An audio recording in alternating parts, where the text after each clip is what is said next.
Yo, what is up, you guys? Welcome back to another Sound Design Wednesdays. Alright, so forget that, and let's continue to what we'll be miking.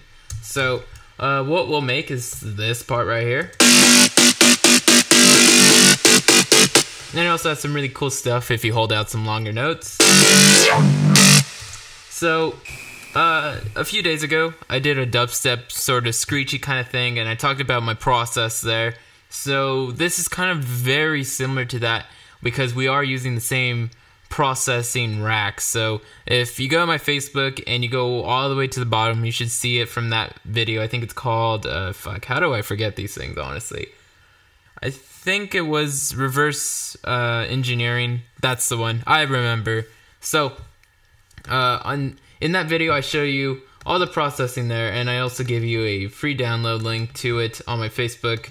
You could just go straight there. I'll have links below there. You can download it, and you basically get this rack, which has processing that is kind of ideal for some certain types of genres. I explained in the other video, so I won't go over it. So, and in addition, I have a little bit of utility just to come on and off. I haven't used it at this point, but I like to kind of use the utility to engage a mono. So for particular hits, I like to have that be in mono, and it's a really cool effect to do. And then I have a little bit of my favorite mid-side plugin. It's a free plugin at pluginboutique.com. You'll find it in the freeware mid-side plugins. So I just add a little bit more gain, which is just summing up the sides, putting it in the center. And I put a little bit of side gain just to make the sides a little bit louder. So it's just, I like to do this kind of stuff. It makes the mono mixes a little bit tighter. So if I was to turn this back into mono, which I have a feature for on my interface, if I switch it to mono, if it plays the right part, let's just stick to this part.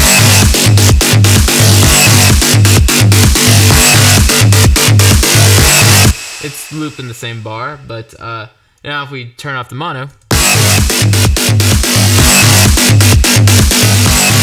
you see that whether it's in mono mix or not, it still sounds very similar. So that's why I do those kind of little things.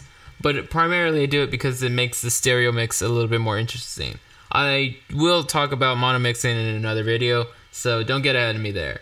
And so let's go into Massive, because this is what this whole thing is about. So I just made this patch. Again, just like in the reverse engineering video, I kind of just made something random. So I did the same thing here because I wanted kind of an electro vibe. So the MIDI I'm playing is a G0, so it's very low. You can see the notes are in the 1/16 grid. They're pretty fast and stuff, so that's what's going on there. And let's go back into the Massive now. So very simple sound. We'll start off, well, for you, go to new sound. I haven't saved this, so I should probably save it. I will save it as, I do know. Let's call it Electro, let's just name it something. And I'll throw it right in there, in the newer Case 8 stuff. So, boom. Alright, now I saved it. So, I'll take you through the steps. So, first thing you do, new sound, blank preset. Now we'll go over to the voicing. We'll set the 16/2 and monophone and legato. Very important stuff there. I turn on the pitch cutoff. I drag this all the way to the right so that way I can just set the value I want in here. Because I've never really been a big fan of, leaving it at, what it is by default and then trying to put this little knob as a specific, line or something like that. I'll just drag it all the way to right, set the value there. Much easier. And so now we'll go into the first oscillator. So I really love using the digital hybrid stuff. Really, some of the coolest sounding wavetables just in the oscillator alone. So really cool stuff, and especially if you modulate. So we'll use that. We'll set it on bend minus, and we're gonna play around with that wavetable position quite a bit. So we're gonna drag a envelope 1, an LFO 5, and another LFO 5 into the intensity. So I'll zoom in on this so you can kind of see. Of course, you just gotta drag the envelope 1 so that it comes out to here and like that. So just make it look like that, and make sure this is routed between filter 1 and 2, and that's it.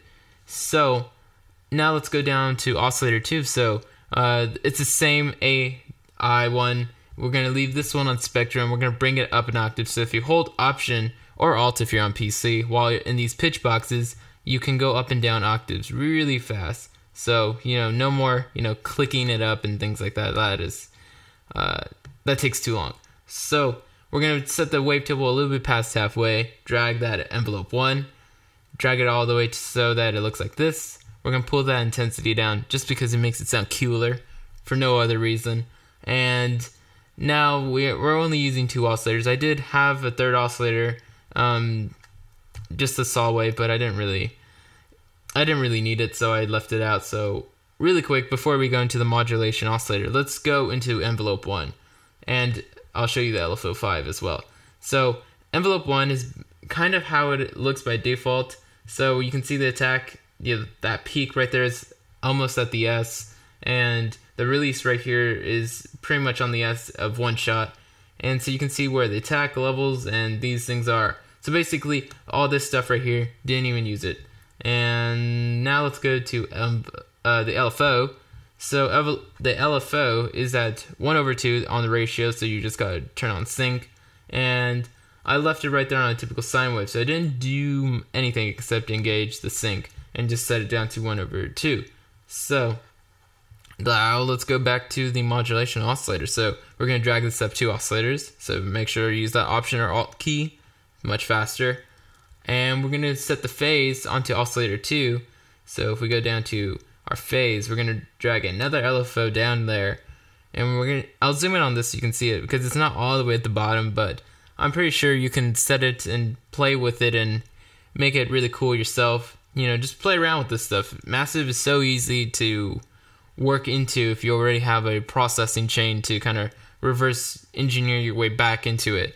So, like I said, the story behind that chain, the settings I have, is because I've made another Ableton rack before that sounded really awesome, one of my favorites, and now I just initialize the preset inside of Massive but work into those settings. So really easy way to get really kick-ass stuff. The easiest way, as a matter of fact. Yeah, so that's all that's going on there. We don't have any noise, feedback, inserts, or anything like that. Didn't really need it. So now let's go into our filter section. So we're going to set this down to serial. We're going to set the mix down to 2, and we're going to drag these both up to 1. All the way up. So make sure these are up on both the filters. Drag this down, drag this up. So filter 1, we're going to put a low pass 4. We're going to set the cutoff kind of around here. Drag that LFO again, bring it up, and tuck down that reso bit. We don't want too much of that. Now filter 2, we're going to use a band reject, and we're going to bring up that reso sort of to around here, around the 230 position, and we're going to bring down that bandwidth to around there, and we're going to bring the cutoff a little bit to the left of straight down the middle. We're going to bring a LFO 5 and a envelope 1, so just match that. And that's it for the filter section. So it really makes a big difference if we take this off. If we can solo this.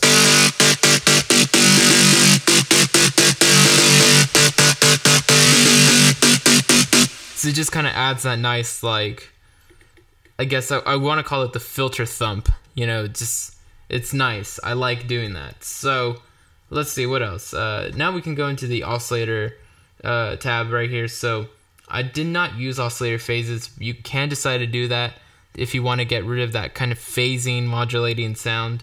It's not phasing, a phaser sound, because on this sound, on this patch, it kind of has like this sort of modulating thing to it, similar to what a phaser sounds like. So if you want to kind of get rid of that, you can come into the restart via gate and oscillator phases. And now each time it triggers, it's starting from the same place, so it sounds exactly the same. I liked having it off so that way, it's slightly modulating always, and it's always sounding a little bit different, so it makes it more interesting. But I love the restart via gate.